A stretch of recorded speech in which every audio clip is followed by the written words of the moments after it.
Okay, ഈ section നമ്മൾ discuss ചെയ്യാൻ പോകുന്നത് പൗഡർ ക്യാരക്ടറിസ്റ്റിക്സ് ആണ്. അതായത് പൗഡർ മെറ്റലർജിക്ക് നമ്മൾ ഉപയോഗിക്കുന്ന പൗഡറിൻ്റെ ഓരോരോ ക്യാരക്ടറിസ്റ്റിക്സ് എങ്ങനെയാണ് ഈ ഒരു പ്രോസസ്സിനെ എഫക്റ്റ് ചെയ്യുന്നത് എന്നുള്ളതാണ് നമുക്ക് ഇവിടെ നോക്കാൻ പോകുന്നത്.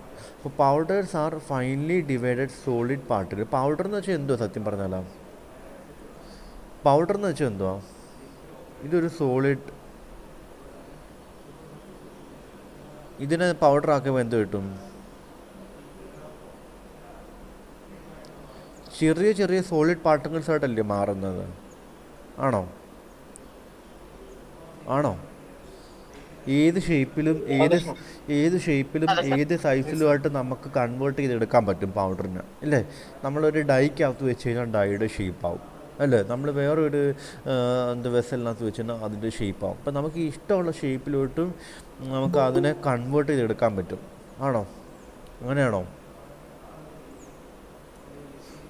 ഓക്കെ, അപ്പോൾ നമുക്ക് ഓരോ പ്രോപ്പർട്ടി നോക്കാം. ഫസ്റ്റ് പ്രോപ്പർട്ടിയാണ് സൈസ് ആൻഡ് ഡിസ്ട്രിബ്യൂഷൻ.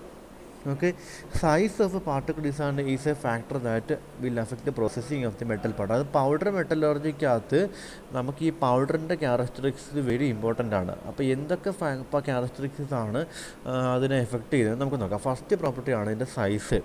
സൈസ് എന്ന് വെച്ചാൽ എന്തോ അതിൻ്റെ വലിപ്പം. അതിൻ്റെ ഡിസ്ട്രിബ്യൂഷൻ ഏത് സൈസിലുള്ളതാണെന്നുള്ളത് നമുക്ക് നോക്കാം. അപ്പോൾ size of the particle that affect the processing of the metal powder. അപ്പോൾ powders are commonly measured using a series of screens with different sized opening. അപ്പോൾ നമുക്ക് ഈ പൗഡറിൻ്റെ സൈസ് നമുക്ക് മെഷർ ചെയ്യണം. ഏത് സൈസാണ് നമ്മൾ യൂസ് ചെയ്യുന്ന പൗഡർ ഏത് സൈസിലുള്ളതാണ് എന്ന് നമുക്ക് മെഷർ ചെയ്യണം. അപ്പം നമുക്ക് എങ്ങനെയാണ് മെഷർ ചെയ്യുന്നത്? അപ്പോൾ അതിനായിട്ട് ഒരു series of screens with different sized openings. So each screen is a wire mesh with openings ideally of the same size. When the powder is poured on the surface of the screen, particles that are smaller than the screen opening will fall through, while the particles that are larger than the opening will remain at the top of the screen. നിങ്ങൾക്ക് ഇത് വായിക്കുമ്പോൾ ഒന്ന് മനസ്സിലായി കാണത്തുള്ളൂ. പക്ഷേ ഒരു figure കാണിക്കാം. ഇത് കേട്ടോ, ഒരു ഫിഗർ. ഇതൊരു എന്താ പറയുന്നത്, പൗഡറിൻ്റെ സൈസ് മെഷർ ചെയ്യാൻ വേണ്ടിയിട്ടുള്ളൊരു മെഷാണ്. അപ്പോൾ ഞാൻ ഇതിനകത്ത് എനിക്ക് പറയാം 30 mm പൗഡറാണ് എനിക്ക് വേണ്ടത്. അതായത് 3 മില്ലിമീറ്റർ സൈസുള്ള പൗഡറാണ് എനിക്ക് വേണ്ടത്. അപ്പോൾ അതിനെക്കാട്ടിലും കുറവ് 0 മുതൽ 3 മില്ലിമീറ്റർ വരെ സൈസുള്ളത്. പക്ഷേ 3 മില്ലിമീറ്ററിന് എബവ് ഉള്ളത് എനിക്ക് വേണ്ട. മനസ്സിലായില്ലേ? അപ്പോൾ ഞാനിവിടെ പറയുന്നത് എന്തുവാ, അപ് ടു 3 മില്ലിമീറ്റർ ഉള്ള പൗഡർ വരെ മതി. അതിന് എബോർഡുള്ള പൗഡർ എനിക്ക് വേണ്ട. അപ്പോൾ നമുക്കത് എങ്ങനെ മെഷർ ചെയ്യാം?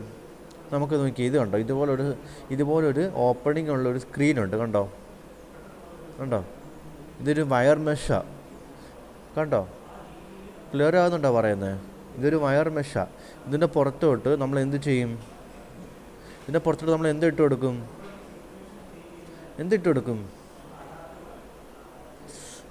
പൗഡർ ഇട്ട് കൊടുക്കും. അപ്പോൾ എന്ത് സംഭവിക്കും? ഈ 3 മില്ലിമീറ്ററും അതിൽ താഴോട്ടുള്ളതെല്ലാം എന്ത് സംഭവിക്കും? 3 അതിനകത്തൂടെ പാസ് ചെയ്ത് പോകും. പക്ഷേ 3 മില്ലിമീറ്ററിനെക്കാട്ടിലും വലുതായിട്ടുള്ളത് സംഭവിക്കുന്നുണ്ട് ഇതുപോലെ ഇവിടെ ഇങ്ങനെ സ്റ്റക്കായി നിൽക്കും. ഉണ്ടോ? ചെറിയ പാർട്ടിക്കിൾസ് അതിനകത്തൂടെ പാസ് ചെയ്ത് അങ്ങ് പോകും. പക്ഷേ അതിന് ചെറിയ പാർട്ടിക്കിൾസ് ഉണ്ടോ, fine particles fall through the screen. ആ ചെറിയ പാർട്ടിക്കിൾസ് ആ സ്ക്രീനിനകത്തൂടെ കടന്ന് അപ്പുറത്ത് ചെല്ലും. പക്ഷേ larger particles stay on the top. വലിയ പാർട്ടിക്കിൾസ് എന്തെടുക്കും? അതിൻ്റെ മുകളിൽ തന്നെ സ്റ്റേ ചെയ്യും. മനസ്സിലായില്ലേ? അങ്ങനെ നമുക്ക് എന്ത് ചെയ്യാം? ഈ സൈസ് ഓഫ് ദി പൗഡർ നമുക്ക് മെഷർ ചെയ്യാൻ പറ്റും. അപ്പോൾ അതിൻ്റെ സംഭവമാണ് ഇവിടെ നിങ്ങൾ എഴുതി വെച്ചേക്കുന്നത്. When the powder is poured on the screen, the particles that are smaller than the screen opening will fall through. ആ സ്ക്രീൻ ഓപ്പണിങ്ങിനെക്കാട്ടിലും ചെറിയ പാർട്ടിക്കിൾസ് അതിനകത്തൂടെ കടന്നു പോകും.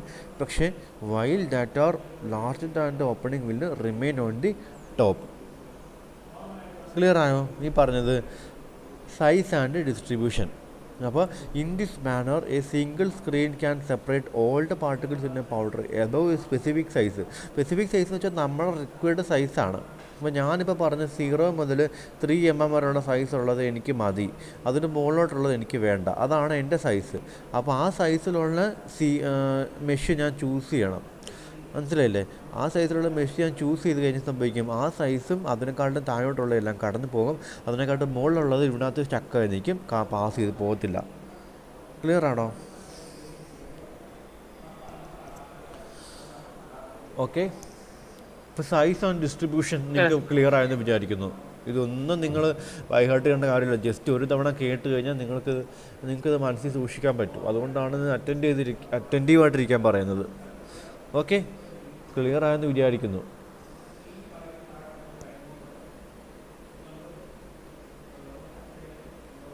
ഓക്കെ ആണോ? ഓക്കെ. രണ്ടാമത്തെ പാർട്ടുകളുടെ നമ്മൾ ഒന്നാമത്തെ ക്യാരക്ടറിസ്റ്റിക്സ് എന്താ പറഞ്ഞത്? Size and distribution. രണ്ടാമത്തെ ക്യാരക്ടറിസ്റ്റിക്സ് ആണ് പാർട്ടിക്കിൾ സ്ട്രക്ചർ. പാർട്ടിക്കിളിൻ്റെ സ്ട്രക്ചർ ഏത് തരത്തിലാണെന്നുള്ളതും പൗഡർ മെറ്റലർജി എഫക്റ്റ് ചെയ്യുന്നൊരു കാര്യമാണ്. അപ്പോൾ സ്ട്രക്ചർ എന്ന് പറയുമ്പം എന്താ നിങ്ങൾ ഉദ്ദേശിക്കുന്നത്? അതിൻ്റെ ഷേപ്പ് എന്താ പറയുന്നത്? സ്ട്രക്ചർ എന്ന് പറയുമ്പോൾ എന്താ ഉദ്ദേശിക്കുന്നത്? ഷേപ്പാണ്. അത് സ്പെറിക്കൽ ഷേപ്പ് ആവാം, ഇങ്ങനെ ഒരു റൗണ്ട് ആവാം, ആംഗുലാർ ആകാം, അതല്ല സ്പോഞ്ചി ആയിട്ടുള്ള പ്രത്യേകിച്ച് ഷേപ്പൊന്നുമില്ല, അവിടെ ഇവിടെയൊക്കെ ഇങ്ങനെ വലിച്ചിരിക്കുന്ന പോലെ ആകാം. ഒരു ഫ്ലേക്കി എന്ന് വെച്ചാൽ ചില ഷാർപ്പ് എൻസൊക്കെ ഉള്ള ഒരു ഫ്ലേക്കി എൻസ് ആവാം, അല്ലെങ്കിൽ സിലിണ്ടറിക്കൽ ആവാം, അല്ലെങ്കിൽ അക്യുലാർ എന്ന് വെച്ച് കഴിഞ്ഞാൽ ഇങ്ങനെ നീഡിൽ സൂചി പോലെ ഇരിക്കുന്ന കേട്ടോ. അക്യുലാർ എന്ന് വെച്ച് കഴിഞ്ഞാൽ നീഡിൽ ഷേപ്പ് വരുന്നതാണ് അക്യുലാർ, ക്യൂബിക്. അപ്പോൾ ഈ പല ഷേപ്പിൽ നമുക്ക് പാർട്ടിക്കിൾസ് ആവാം, ആണോ? അപ്പോൾ ഇതെല്ലാം ഓരോ ഇപ്പം നമ്മൾ ഇതിൻ്റെയൊക്കെ പ്രത്യേകത എന്തുവാണ്? ഇപ്പോൾ ഈ സർക്കിൾ ഇപ്പം ഇതിനൊക്കെ എഫക്റ്റ് ചെയ്യുന്ന എപ്പോഴാണെന്ന് പറയുമോ? നമ്മൾ കോമ്പാക്ട് ചെയ്യുന്ന സമയത്ത് ഈ ഷേപ്പ് അതിനെ എഫക്റ്റ് ചെയ്യും. നമുക്ക് എത്രമാത്രം കോമ്പാക്ഷൻ അവിടെ വേണം, എത്രമാത്രം. അപ്പോൾ കോമ്പാക്ട് ചെയ്യുന്ന സ്ഥലത്ത് ഇപ്പം എന്താ പറയുന്നത്, സ്പെറിക്കൽ ഷേപ്പ് എന്ന് പറയുമ്പോൾ രണ്ട് പൗഡറിന് അടുത്തിരിക്കുമ്പോഴത്തേന് ഇതിൻ്റെ ഇടയ്ക്ക് സ്പേസ് വരും. അപ്പോൾ നമുക്ക് സ്പേസ് വരാൻ പാടില്ല. നമുക്ക് അപ്പോൾ അത്രയും മാത്രം കോമ്പാക്ഷൻ കൊടുക്കണം, നല്ലൊരു ഫിനിഷ്ഡ് പ്രോഡക്റ്റ് കിട്ടണമെന്നുണ്ടെങ്കിൽ. അപ്പോൾ ഈ ഏത് സ്ട്രക്ചറാണ് നമ്മുടെ പൗഡർ നമുക്ക് അറിഞ്ഞിരുന്നു കഴിഞ്ഞാൽ നമുക്ക് ആ രീതിയിലുള്ള പ്രോസസ്സിങ് നമുക്ക് ചെയ്യാൻ പറ്റും. മനസ്സിലായോ? അതിന് വേണ്ടിയിട്ടാണ് ഇപ്പോൾ ഈ പാർട്ടിക്കിൾ സ്ട്രക്ചർ എന്താണെന്ന് നമ്മൾ അതൊരു ക്യാരക്ടറിസ്റ്റിക്സ് ആണ് പറയുന്നത്. അപ്പോൾ structure or the shape of the particle is A major factor in a powder processing operation. There are several types of basic powder particles. ഇതൊക്കെയാണ് പല different types of powder particle. ഇതിന് just figure വരച്ച് വെച്ചാൽ ഈ ഇത്രയും പാർട്ടിക്കിൾസൊക്കെയാണ് ഇതിൻ്റെ ഷേപ്പായിട്ട് വരുന്നത്. സ്ട്രക്ചറിനകത്ത് വരുന്നതാണ് ഷേപ്പ്. ക്ലിയർ ആകും. ഇത്രയേ ഉള്ളൂ ഇതിനകത്ത് പറയാം, പ്രത്യേകിച്ച് കൂടുതൽ പറയാനുള്ളത്. അപ്പോൾ ഏത് സ്ട്രക്ചറാണോ ഉള്ളത് അതനുസരിച്ച് വേണം നമ്മൾ കോമ്പാക്റ്റിംഗ് പ്രഷറും ഒക്കെ ഡിറ്റർമിൻ ചെയ്യാൻ വേണ്ടിയിട്ട്. മനസ്സിലായല്ലേ? മനസ്സിലായി സർ. ഓക്കെ. മൂന്നാമത്തെ പോയിൻ്റാണ് പോറോസിറ്റി എന്ന് പറയുന്നത്. നിങ്ങൾ തന്നെ പറ, പോറോസിറ്റി എന്ന് വെച്ചാൽ എന്തുവാ? പോറോസിറ്റി എന്ന് വെച്ചാൽ എന്താ? സ്പേസ് ഉണ്ടാവും. ഇപ്പം നമ്മളിങ്ങനെ ഒരു സ്കൂപ്പ് വെച്ചിട്ട് കുറച്ച് പൗഡർ എടുക്കുന്നു. ഓക്കെ, ഇതിനകത്ത് കുറച്ച് പൗഡറാണ്. ഓക്കെ, ഈ പൗഡർ എടുത്തിട്ട് ഞാൻ ഇങ്ങോട്ട് ഇടുന്നു. അപ്പോൾ ഇട്ട് കഴിയുമ്പോഴത്തേന് എന്ത് സംഭവിക്കും? ചിലപ്പോൾ ഇതിൻ്റെ ഷേപ്പ് അനുസരിച്ച് ഇതിൻ്റെ ഷേപ്പിനെ ഡിപ്പെൻഡ് ചെയ്തനുസരിച്ച് ഓരോ പാർട്ടിക്കിൾസ് തമ്മിൽ എന്ത് വരും? ഓരോ പൗഡറുകൾ തമ്മിൽ എന്ത് വരും? ഇപ്പം ഇങ്ങനത്തെ ഷേപ്പാണെന്നുണ്ടെങ്കിൽ ഇങ്ങനത്തെ ഷേപ്പാണ്. അപ്പോൾ ഇവ തമ്മിൽ എന്ത് വരുന്നുണ്ട്?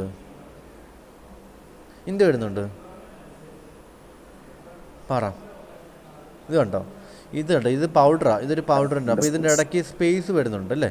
അപ്പോൾ എന്താണ് നമുക്ക് പോറോസിറ്റി എന്ന് പറയുന്നത്? Pores or spaces that exist between the particles within the powder determined by the particle shape and size. അപ്പോൾ ഈ പോറോസിറ്റിയുടെ ഡിപ്പെൻഡ് ചെയ്യുന്ന ഫാക്ടർ എന്താ? പാർട്ടിക്കിളിൻ്റെ ഷേപ്പ് അല്ലെങ്കിൽ സ്ട്രക്ചറെ ഡിപ്പെൻഡ് ചെയ്തിരിക്കും പോറോസിറ്റി വരുന്നത്, ആണോ?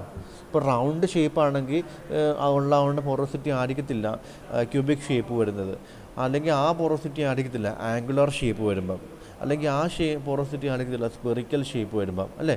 അപ്പോൾ ഓരോ പൗഡറിൻ്റെ സ്ട്രക്ചറിനെ ഡിപ്പെൻഡ് ചെയ്തിരിക്കും രണ്ട് പൗഡർ പാർട്ടിക്കിൾ തമ്മിലുള്ള സ്പേസ്, ആണോ? Okay. Spaces that exist between the particles of powder and open to the outside are called open pores. ഇത് കണ്ടോ? ഓപ്പൺ പോഴ്സ് എന്ന് വെച്ച് കഴിഞ്ഞാൽ പാർട്ടിക്കിൾസ് തമ്മിലുള്ള സ്പേസ് ആണ്, പക്ഷേ അത് ഓപ്പൺ ടു ഔട്ട്സൈഡാണ്. കണ്ടോ? ഓപ്പൺ ടു ഔട്ട്സൈഡ് അല്ലേ ഇത്? വെളിയിലോട്ട് തുറന്നു കിടക്കുമല്ലേ. അപ്പോൾ അങ്ങനെയുള്ള പോർട്സിനെ പറയുന്ന പേരാണ് ഓപ്പൺ പോർട്സ് എന്ന് പറയുന്നത്. അതായത് രണ്ട് പാർട്ടിക്കിൾസ് തമ്മിലുള്ള സ്പേസ് ആണ്, പക്ഷേ that is open to outside. അത് പുറത്തോട്ട് തുറന്ന് കിടക്കുന്ന രീതിയിലാണെന്നുണ്ടെങ്കിൽ ആ പോർട്സിനെ പറയുന്ന പേരാണ് ഓപ്പൺ പോർട്സ് എന്ന് പറയുന്നത്. അപ്പം നമ്മൾ നമ്മൾ ഈ പൗഡർ മെറ്റലർജിക്കകത്ത് നമ്മൾ ഫസ്റ്റ് പ്രോസസ്സാണ് നമ്മൾ പൗഡർ പ്രൊഡക്ഷൻ കഴിഞ്ഞിട്ട് എന്തുവാ ചെയ്യുന്നത്? പൗഡർ പ്രൊഡക്ഷൻ കഴിഞ്ഞിട്ട് എന്തുവാ ചെയ്യുന്നത്? പൗഡർ പ്രൊഡക്ഷൻ കഴിഞ്ഞിട്ട് എന്തുവാ ചെയ്യുന്നത്? കോമ്പാക്ട്. അപ്പം നമ്മളൊന്ന് ആലോചിച്ച്, കോമ്പാക്ട് ചെയ്യുന്ന സമയത്ത് എന്ത് എലിമിനേറ്റ് ആവും? എന്ത് എലിമിനേറ്റ് ആവണം? എന്ത് എലിമിനേറ്റ് ആവണം? ഇപ്പം പറഞ്ഞുകൊണ്ടിരിക്കുന്നത് എന്തുവാ? ഈ പോറോസിറ്റി ഇല്ലേ, ഈ പോഴ്സ് എലിമിനേറ്റ് ആവണം. മനസ്സിലായില്ലേ? അപ്പോൾ എലിമിനേറ്റ് ആയില്ലെന്നുണ്ടെങ്കിൽ നമ്മൾ ഉണ്ടാക്കുന്ന ഫൈനൽ പ്രോഡക്റ്റിനകത്ത് എന്തുണ്ടാവും ഇല്ലേ? പോഴ്സ് ഉണ്ടാവും. അത് ഫേവറബിൾ ആണോ?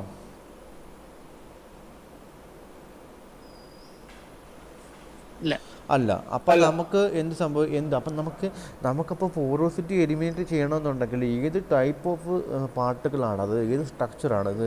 സ്പെറിക്കലാണോ, സിലിണ്ട്രിക്കലാണോ, അല്ലെങ്കിൽ അത് ആക്യുലാർ ആണോ, അല്ലെങ്കിൽ അത് എന്താ പറയുന്നത്, ഏത് ഷേപ്പാണ് നമുക്ക് കിട്ടിയെങ്കിൽ മാത്രമേ നമുക്ക് ഏത് പ്രോസസ്സിലൂടെ നമുക്ക് അത് എലിമിനേറ്റ് ചെയ്യാൻ പറ്റത്തുള്ളൂ. ആണോ? പറയുന്നത് കറക്റ്റാണെന്നുണ്ടോ?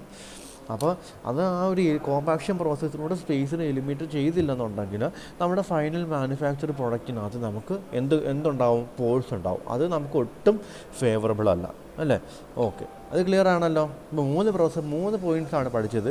ഷേപ്പ്, സൈസ് ആൻഡ് ഡിസ്ട്രിബ്യൂഷൻ, രണ്ടാമത്തേത് സ്ട്രക്ചർ, മൂന്നാമത്തേത് പോറോസിറ്റി. ഈ 3 ക്ലിയർ ആകും.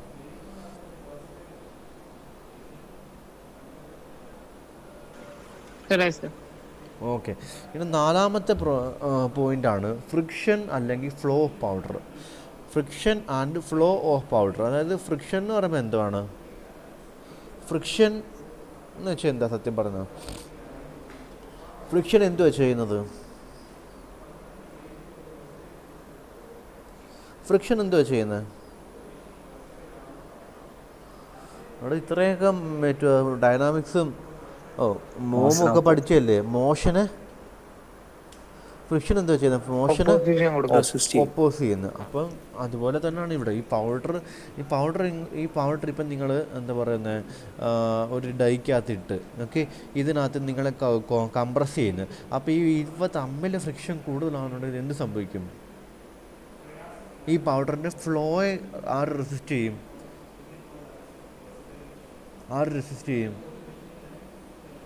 ഫ്രിക്ഷൻ റെസിസ്റ്റ് ചെയ്യും. അപ്പോൾ ability of a powder to flow will differ depending upon the properties of that powder.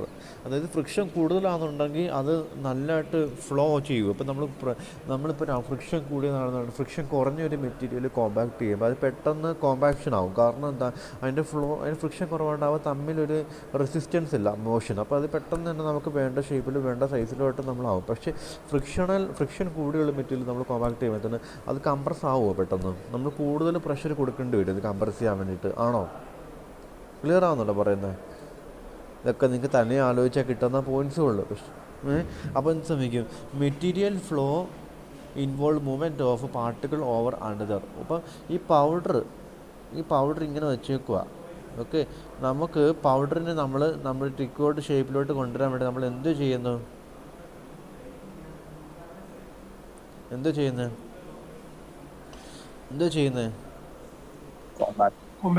Compaction ചെയ്യുമ്പം ഈ ഫ്രിക്ഷൻ കൂടുതലാണെന്നുണ്ടെങ്കിൽ ഇത് മൂവ് ചെയ്യത്തില്ല. മനസ്സിലായില്ലേ? അപ്പോൾ മൂവ് ചെയ്യത്തില്ല. അപ്പം അതും നമുക്ക് പ്രശ്നമാണ്. അപ്പോൾ നമുക്ക് ഫ്രിക്ഷൻ കൂടുതലുള്ള പാർട്ടിക്കിളാണെന്നുണ്ടെങ്കിൽ അതനുസരിച്ചുള്ള കോമ്പാക്ഷൻ പ്രോസസ്സ് നമുക്ക് സെലക്ട് ചെയ്യേണ്ടി വരും. മനസ്സിലായില്ലേ? അതുകൊണ്ടാണ് ഈ ഫാക്ടേഴ്സ് എല്ലാം പൗഡർ മെറ്റലർജിക്കകത്ത് വളരെ ഇമ്പോർട്ടൻ്റ് ആണെന്ന് പറയുന്നത്. അപ്പോൾ factor determine the ability of a powder to flow are. അപ്പം ഫ്രിക്ഷൻ കൂടുന്നത് എങ്ങനത്തെ ഉള്ള സർഫസ് വരുമ്പോഴാണ് ഫ്രിക്ഷൻ കൂടുന്നത്?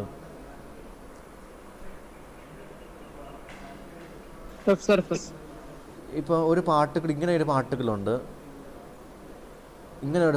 ഇതിനകത്ത് ഏതിനാണ് ഫ്രിക്ഷൻ കൂടുതൽ വരുന്നത്?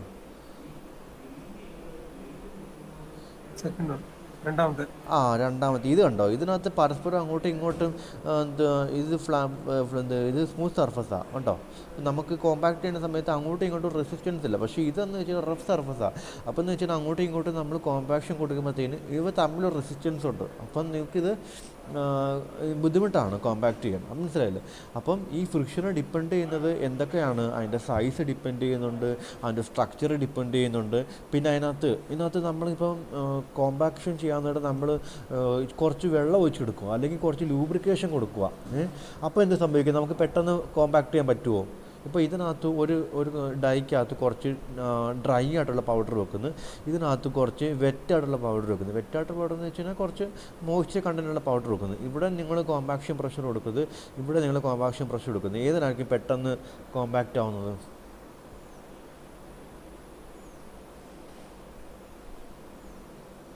ഏതായിരിക്കും? ഇത് ഡ്രൈ ആണ്,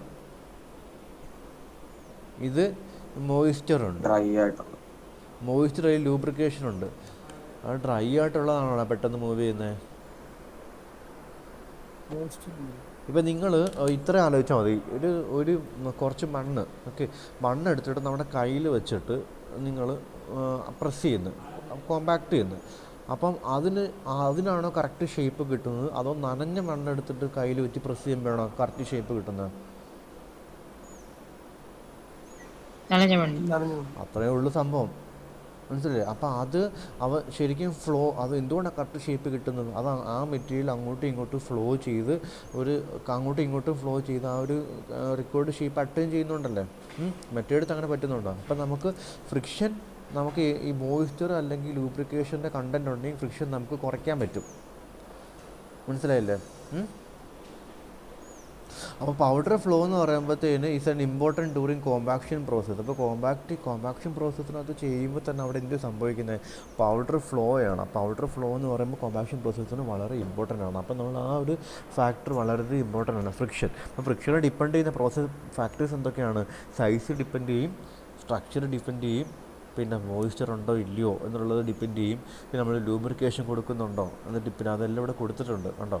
the factors determine the ability of particular powder to flow are the particle size distribution, particle structure, particle surface എന്ന് വെച്ചാൽ റഫ് സർഫസ് ആണോ അല്ലെങ്കിൽ സ്മൂത്ത് സർഫസ് ആണോ എന്നുള്ളത്, പിന്നെ പ്രസൻസ് ഓഫ് മോയ്സ്ചർ അല്ലെങ്കിൽ ലൂബ്രിക്കേഷൻ. ഇപ്പം ഇത്രയും കാര്യങ്ങൾ ഫ്രിക്ഷനെ ഡിപ്പെൻഡ് ചെയ്യും.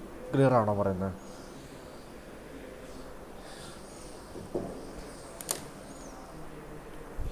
ക്ലിയർ ആണോ പറയുന്നത്?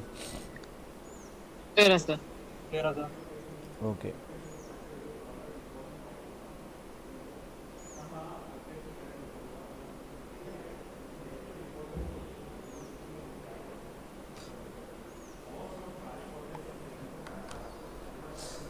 Okay, well, friction is an important consideration that has a large effect on the flow and compaction. അപ്പോൾ ഫ്രിക്ഷൻ എന്ന് പറയുന്നത് ഭയങ്കര വളരെ ഇമ്പോർട്ടൻ്റ് ആണ്. കാരണം എന്താ, ഇപ്പോൾ നമ്മൾ പറഞ്ഞ് മനസ്സിലായില്ലേ, ഫ്രിക്ഷൻ ഇമ്പോർട്ടൻ്റ് ആണെന്ന് പറയുന്നത്. ഇതിനകത്ത് ഇങ്ങനെ പൗഡർ ഉണ്ടുക, ഈ പൗഡർ നമ്മൾ കോമ്പാക്ട് ചെയ്യുമ്പോഴത്തേന് ഈ പൗഡർ എന്ത് ചെയ്യണം,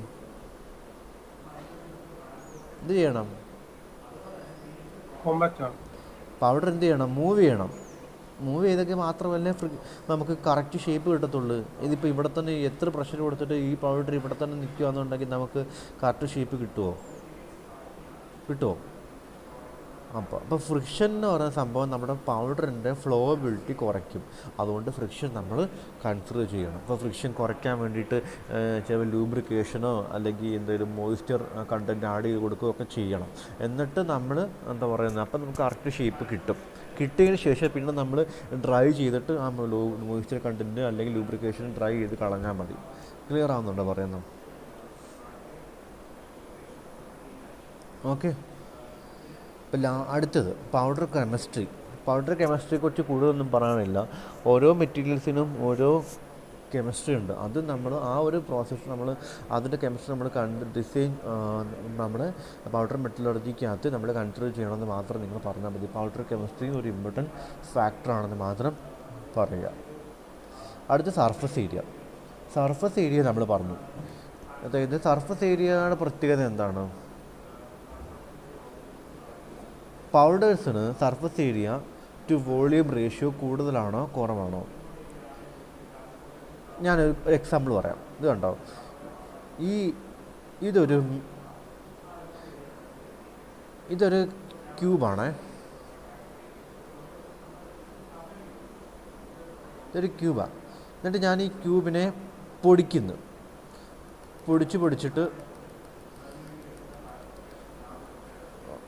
ഒരു ഇതിനകത്ത് വെക്കുന്നു, ഒരു വെസലിനകത്ത് വെക്കുന്നു. ഇത് പൊടിച്ചിങ്ങനെ അതിന് ചെറിയ ചെറിയ കമ്പോണൻസ് ആയിട്ട് പൊടിച്ച് വെക്കുന്നു.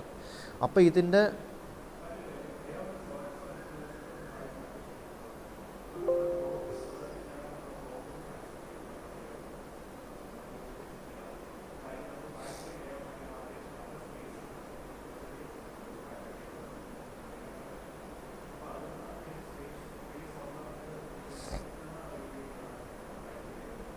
ഓക്കെ, ഞാൻ പറഞ്ഞു എന്താ വെച്ച് കഴിഞ്ഞാൽ ഇതൊരു ക്യൂബ് പറഞ്ഞു അല്ലേ. അപ്പോൾ ക്യൂബ് എടുത്തു, ഈ ക്യൂബിൻ്റെ ഈ മെറ്റീരിയലിനെ ഞാൻ പൗഡർ ഫോമിലാക്കിയിട്ട് ഒരു വലിയൊരു വെസലിനകത്ത് വെക്കുന്നു. അപ്പോൾ ഇതിൻ്റെ surface area to volume ratio എടുക്കുന്നു, ഇതിൻ്റെ surface area to volume ratio എടുക്കുന്നു.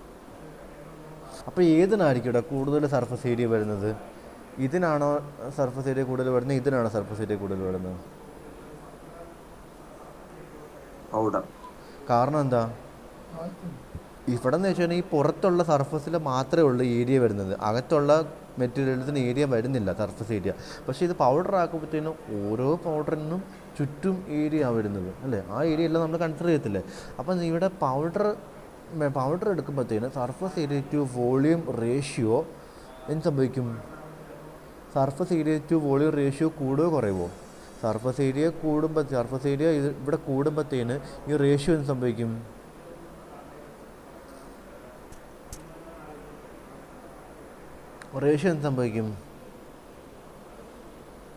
ഈ സർഫസ് ഏരിയ ഈ ന്യൂമറേറ്റർ അല്ലേ കൂടുന്നത്, ന്യൂമറേറ്റർ കൂടുമ്പോഴത്തേന് റേഷ്യോ എന്ത് സംഭവിക്കും?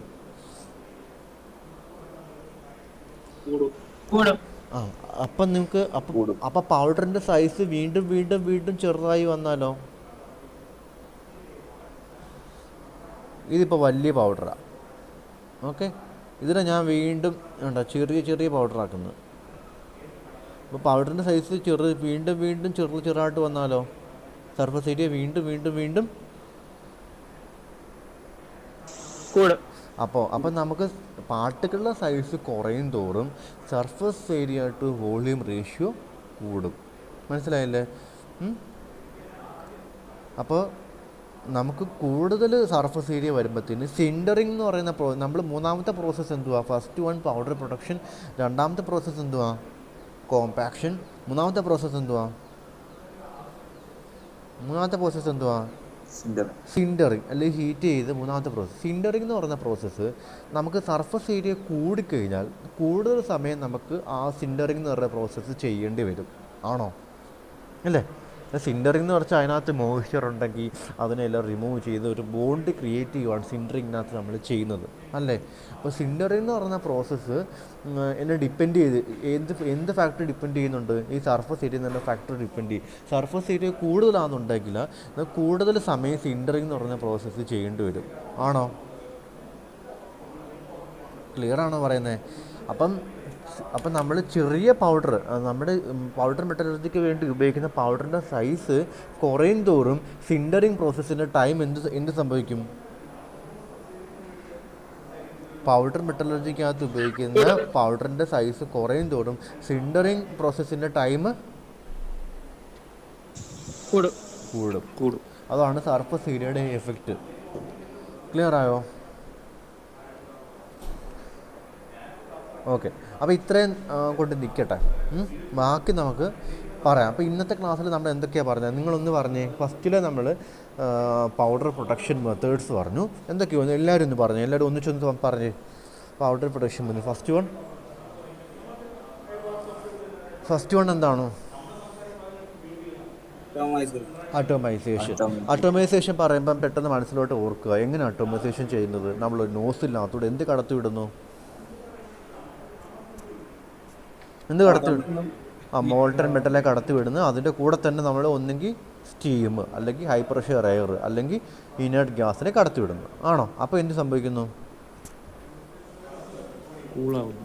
കൂളാകുന്നു, പെട്ടെന്ന് കൂളാകുന്നു. അപ്പോൾ എന്തായിട്ട് മാറുന്നു? പൗഡറായിട്ട് മാറുന്നു. രണ്ടാമത്തെ പ്രോസസ്സാണ് ഇലക്ട്രോളിസിസ് അല്ലേ? ഇലക്ട്രോളിസിസിനകത്ത് ഒരു ഇലക്ട്രോലൈറ്റ് ഉണ്ട്, ആനോഡുണ്ട്, കാഥോഡുണ്ട്. ആനോഡ് വന്ന് എവിടെ ഡിപ്പോസിറ്റ് ചെയ്യുന്നു?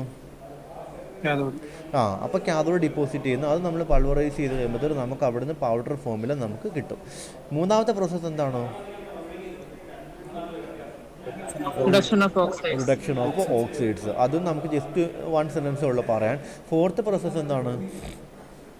കാർബണൈൽസ്. കാർബണൈൽസിനകത്ത് എന്തോ ചെയ്യുന്നത്? നമ്മുടെ മെറ്റൽ അല്ലേ, ഹോട്ട് മെറ്റൽ ഹൈ പ്രഷറിൽ നമ്മൾ കാർബൺ മോണോക്സൈഡോട്ട് റിയാക്ട് ചെയ്യിപ്പിച്ചിട്ട് കാർബണൈൽ ഉണ്ടാക്കുന്നു. ആ കാർബണൈലിനെ നമ്മൾ ഡീകമ്പോസ് ചെയ്ത് നമ്മൾ എന്ത് ചെയ്യുന്നു? പൗഡർ ഉണ്ടാക്കുന്നു അല്ലേ? ആണോ? ഓക്കെ. ഇനി നമ്മൾ സൈസ് ആൻഡ് ഫസ്റ്റ് പ്രോപ്പർട്ടീസ് എന്തൊക്കെയാണ് പറഞ്ഞത്? ഫസ്റ്റ് പ്രോപ്പർട്ടി എന്ത് പറഞ്ഞത്? സൈസ്. ഇപ്പോൾ സൈസ് ആൻഡ് ഡിസ്ട്രിബ്യൂഷൻ. സൈസ് നമ്മൾ എങ്ങനെയാണ് മെഷർ ചെയ്യുന്നത്?